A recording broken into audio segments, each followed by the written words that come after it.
I'm very good, thank you. Thank you for your invitation to have a chat. Thank you. Thank you for accepting my request and accepting to talk with me.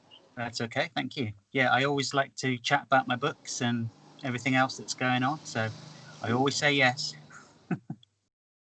Thank you again. So I thought to introduce you to my audience. Yeah, sure. So my name is Stuart McDONALD, and I'm from England. I live in the UK.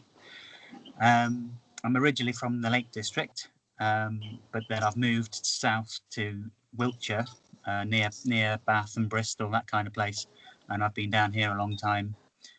And my actual real job is graphic designer. So I went to college and university and studied that and got a degree, and then so that's my main job, graphic design.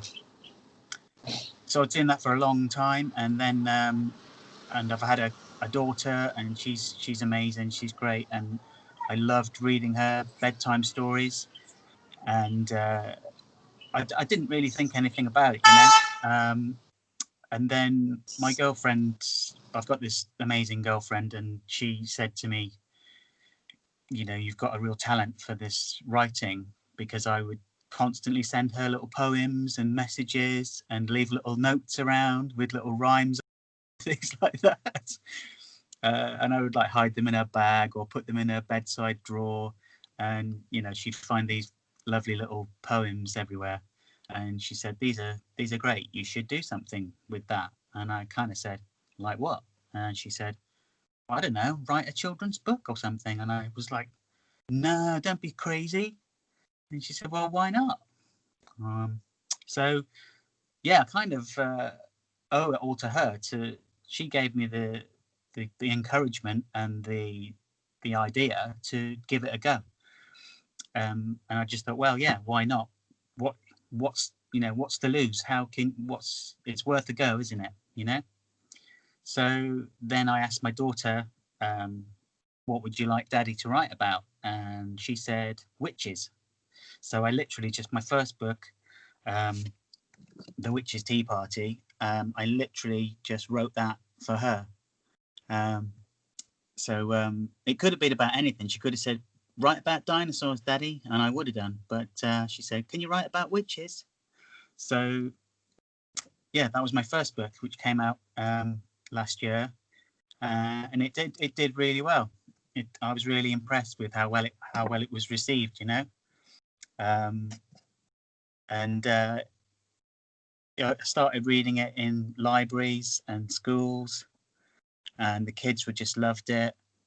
And then I thought, well, I better do another one, because this seems to be working, So then I thought a bit more about, well, what could I write about? Because this book's it's a bit of fun. It's about a tea party, it's about friendship and sharing and things like that. So it's not like an amazing message to children or anything. It's just a funny, rhyming bedtime story that you can read any time of the year, So I thought, well, okay, that's worked really well. So why don't I try and write something with a bit more impact? And obviously, like everybody, I live on social media, so I kept seeing these things come up with like pollution video, pollution and the recycling and animals trapped in plastic waste, and all that kind of thing, like pictures of turtles trapped in fishing nets and stuff like that. And I thought, I'm going to write about that. So I started to write my next book, which was Turtle Trouble, and that is all about pollution and recycling, and it's still aimed at young children. Both my books are sort of 3 to 7 year olds, and they both rhyme, so they're easy to follow and read. But this just really took off overnight. It just went crazy, because part of the process of writing it was to get some environmental agencies to endorse it. and I couldn't believe it, I managed to get 7 environmental agencies to endorse the book, and they put their lovely little quotes in there, and it's got links to their websites and stuff. So yeah, they all supported the book, which gave it much more presence and impact. And you can see them on the back there, look. Yeah, all those companies supported my book, and it just made the message even more important than it already is, because they were supporting it. And then this one just started to help this one to sell, because everybody who spotted this one would immediately buy this one. And when I took this around the schools and the libraries and the community centres, reading it to the children, they absolutely loved it. I mean, it's just about a turtle who he gets trapped in some floating waste, and then he gets rescued by a boy who's like fishing off the rocks. I'll just flip through it so you can see. So the boy like dives in and saves him, and then he takes him back to shore and sets him free. He's basically trapped in a plastic bag. I don't know if you can see the picture, but he's actually trapped inside a recycling bag. So all the messages are hidden in there, it's like, and you can see all the plastic floating waste and stuff. So that's where you think the story ends, but it doesn't, and it carries on, because the boy then goes back to his town and gets everybody to clean up the beach and the oceans, and they form a seaside cleaning team, and then the story makes the front page news, and everybody joins in clearing up the beach, and it's just, basically the message is to recycle and reuse and reduce, that kind of thing. And at the back, there's the turtle's name is Sheldon, okay? And at the back, Sheldon's got a checklist of things for the children to do. It's not just about cleaning up the oceans, it's about cleaning up the planet. So these are things that kids can do, in parks, woodlands, in their schools. And I was generally amazed at how well the children understood it. Even the little ones, they understood, because I would ask them at the end of reading it, I would say, do you know where you put your plastic bottles, and do you help mummy and daddy to recycle? And they all got it. They all knew the word, which is quite a big word for a 3-year-old, isn't it? Recycling and pollution. They all understood it. So yeah, this has been, this one was great, but this one was really good, and it's going to be a tough act to follow. So those are my 2 books, which are available on Amazon and also through my website as well. So what more can I say? What would you like to ask me? Sorry, I talk quite a lot. I really love the second book. Yeah. The second book, it is both pictures, both books are picture books. Yes. So in the second book, you're sending message to the entire world, entire planet, saying that you should not just put the plastic bags and the plastic cups in the water, and should not spoil the planet. Yes, definitely. Yes. It is affecting human being. It is affecting the way human being is living. Yes, definitely. If it carries on, it's going to be a huge problem.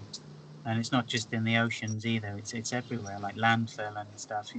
People put the rubbish, and people think they're recycling, and sometimes it still ends up in the wrong place, But you're telling that message in a pictorial representation. So Sure. that is very, very good. The pictures that is the tortoise is under it is around it. It is a plastic bag. Yeah, exactly. Yeah. It looks the picture is speaking more than the words. Yeah, exactly. It is, even if they can't understand some of the words, they can see what's happening. and they can see the turtle struggling, and they can see the boy saving him, and then they can see what the turtle's trapped in, and yeah, it's easy for them to understand, you know. Yeah, Yeah, even the person who is not understanding language, they can see the picture and they can understand it. yeah, definitely, yeah, and it's good. It's a good talking point for the parents to learn to teach their children these new words, and also in schools as well. Schools really like this one because they use it when they're teaching about pollution and recycling. They'll start the lesson by reading this book, and then that gets the children excited about doing their bit to help save the environment. So so yeah, it's good. It's good. I mean, the pictures are lovely as well. I mean, you know, Yeah, who yeah, who doesn't love a turtle? yeah. He's lovely, isn't he? So yeah, How much time you took to write this book? not long. Yeah, not long at all. When I first had the idea to write books, I probably wrote about 4 or 5 books in a couple of days, Okay. and just decided then send them to some friends and see which ones they thought were the best ideas, and then we sort of chose this one for the first one. But they honestly don't take me. I mean, it sounds crazy, but they don't take me long at all to write, because I've already got this. I already write it. I just write in rhyme. I can literally write really quickly in rhyme in poetry. I don't know why. I just can. So it just comes naturally to me. So I don't toil over the words and struggle. I just think, right, I'm going to write about this, and the words just flow out of me. You know. So instead of writing love poems, it's children's books now. When you personally understood that you have this talent, When? yeah, Well, I'd say it was like towards last year, really, when my girlfriend said, you've got a talent here. You should do something with this. Whereas I just thought I was just writing silly poems. She said, well, they're great. This is actually something you could do something with. And she was right. So, Paula, thank you very much for giving me the idea and the encouragement. I'm sure my girlfriend is also watching this video, Hello. and she also encourages me like Yeah, your girl do yeah, to yeah. you. We need people to support us and encourage us, because I think otherwise we'd just sit about and do nothing, wouldn't we? You've got to have you've got to have a bit of motivation and self motivation. But if people believe in you, it makes it so much easier, and you Correct. you go for it. Yeah. So what would we do without girlfriends? Yeah, and it's very good. I mean, you're lucky to have a person, that person in your life, because if she didn't told you, that book was not book may not come out, and you may not show me, and Mm, I may not show to my audience. yeah. So Yeah. Definitely. Yeah. I do owe her a huge debt of thanks. Um, yeah. She's always been supportive in everything I do. And she still is. Um, and yeah, without her, I wouldn't be doing what I'm doing today. So my kind of message to people is, I think you've probably heard the phrase, "Everybody's got a book inside them." It's true. It's true, and all you've got to do is think about it and write it, and then go for it. Publish it. If you don't be nervous, don't be worried that it might be successful. Try it, because if you don't try it, you'll never know. So that's what I did. And I tried it. I tried it with this, and it worked. So, and then this one, I mean, this one's selling in gift shops as well, in like aquariums and safari parks and zoos and places like that. So when you go to see, when you go to see the safari parks and stuff, and you go into the gift shop, there's my book, So it's got a much wider audience and, sort of USP, unique selling point. Whereas this one, you can only really sell it in bookshops and things like that. But yeah, I don't know what my next one's going to be. I've sort of put my writing on hold for a bit while I recover. So yeah, I've written some more, but I haven't done anything with them yet. But they're not just up here; they're written down. But yeah, I'm just waiting for my mojo to come back a bit. So, graphic designing to writing. Tell me about graphic designing. You as a graphic designer. Yeah, I mean, I've always been good at like drawing and creating, visual creation. So it was the obvious choice when I was at school. I did art, I did design, and then when I left school, I went to art college and I specialised in graphic design there for a year. And then I went on to university for 3 more years and specialised in graphic design again. Came out with a diploma and a degree, and then went for my first job, which was redesigning a newspaper, and then went on from there and worked for all sorts of companies, and I've worked for myself, quite a few times, which I am at the moment. I'm sort of working for myself. But yeah, at the moment with the whole COVID thing, I mean, everybody's life's just gone upside down, hasn't it? Totally, totally. Mine was flipped upside down because I was doing graphic design. I was working for this company, and then COVID hit. But at the same time, I was doing loads of school visits. So I was taking my books to schools, and I was fully booked for like the whole summer.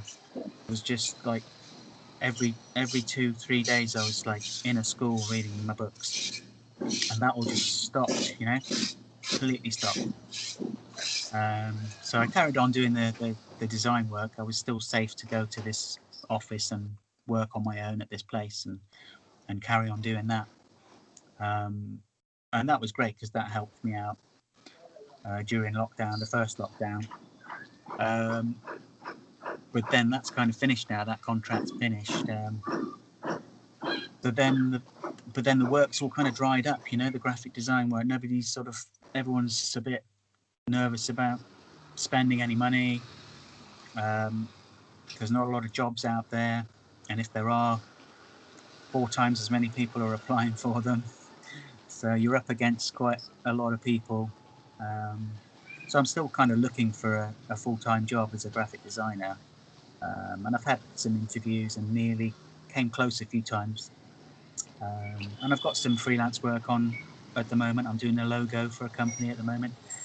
But I've had to take a part-time job, just to pay the bills. So yeah, you've just got to keep your head above the water at the moment, have you? It's very difficult for everybody, and you've just got to do what you can to survive, and hopefully everything will come good, and then I can get back to doing what I love, which is the graphic design, but also the books, and then when I've got a bit more money, I can throw a few more books out there,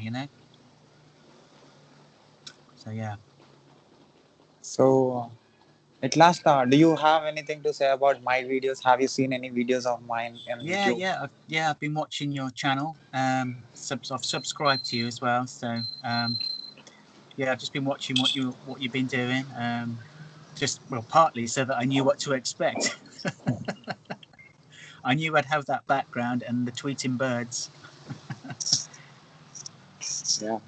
Yeah, it's good. Yeah, it's good that you're doing this. It's nice. It's a nice thing to do. Are you enjoying it? You getting a lot of? A lot. I'm Yeah, enjoying it. Yeah. yeah. You got millions of followers now. No, I just started it a couple of months back, but it's Really? very good. Yeah. Wow, wow. Only 2 months back I started, and I did more than 220 videos. Yeah, that's great. And Because you've got a big following on Twitter as well, haven't you? yeah. And Yeah. uh, I did videos with more than 60 country people Wow. in very less time. Yeah. You haven't got much time to do anything else then. What else do you like to do? Actually, I did masters in software engineering. I Okay. completed a masters, Yeah. so I'm thinking to go Canada and work there. Great. So until that, I want to just know the experiences of the people who are living in different parts of the world, Yeah. and knowing what work they are doing, and just trying to show their work through my medium. Yeah. Oh, that's great. Yeah. I mean, this is definitely a way to find out what everybody's up to and how they got to where they are now, isn't it? It's very interesting. Yeah. I mean, I've done all sorts of crazy jobs over the years before I did this. I've worked in a coal mine. I've done everything. Okay. Absolutely everything. I was a chef.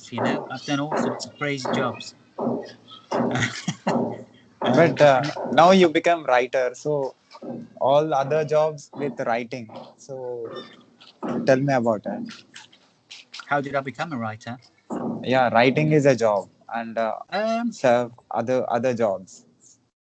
it's for me, it's not really a job. It's just kind of a hobby, or it was until I started having to go to schools and read my books, and then it just took over my life.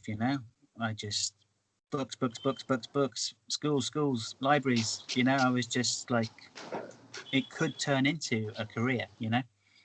Um, but when I first started doing it, I didn't really think it would take off that well. Because it's kind of down to me now to you know try and make a career out of it, because I'd love to just do this and nothing else.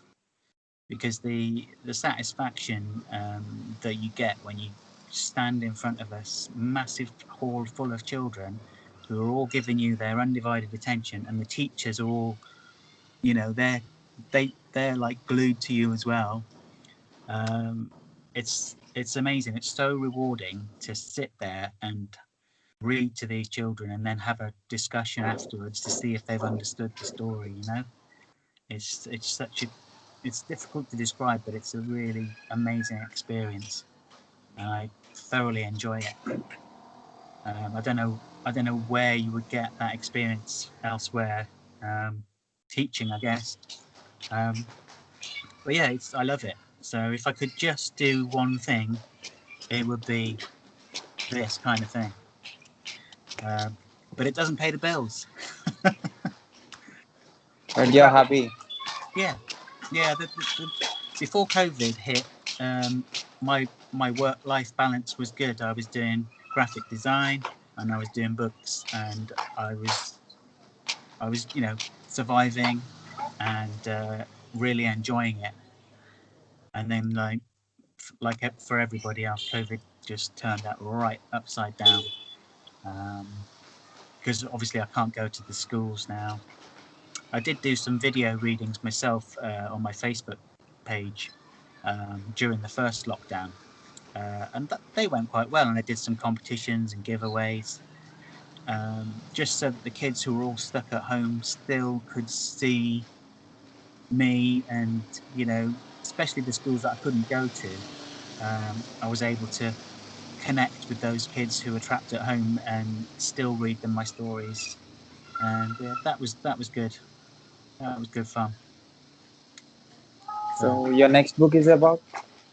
I don't know yet. I've written a few, but I haven't decided which one to go with yet. I mean, I've kind of with this one, I've kind of set the bar a bit too high for myself because it's really good. It's done so well, and it's the message that it conveys is such an important one that I kind of want my next book to be as good, if not better, and more impactful. But also, it's difficult because when you're writing for 3 to 7 year olds, you've got to pick your topics carefully because you can't just talk about anything. I mean, I'd like to talk about global warming and things like that, but it's to try and get it to a child to understand global warming and climate change in a 3 to 7 year old with lovely pictures and make it rhyme and funny. It's a bit of a challenge, but that's what I'd like to do.